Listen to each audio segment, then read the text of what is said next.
Hi guys, welcome back to this channel. On today's tutorial, I'm gonna show you the Netflix tutorial on how you can add and also delete a profile on Netflix.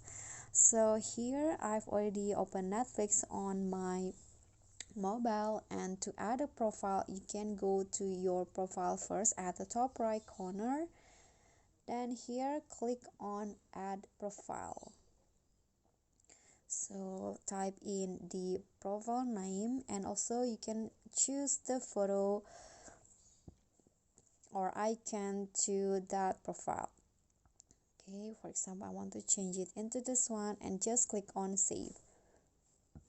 Okay, you can see now the profile has been added. And to delete a profile, you just need to click on which profile that you want to. Just click on the manage profiles and click on the profile that you want to delete. And here at the bottom there will be a delete profile option, so just click on that and click on delete profile, and just like that the profile has been deleted. Okay, so that's a simple tutorial for me, but I hope this will be helpful. So thank you for watching. Don't forget to like, comment, and also subscribe, and also click on the thanks below. I'll see you all on the next tutorial. Thank you.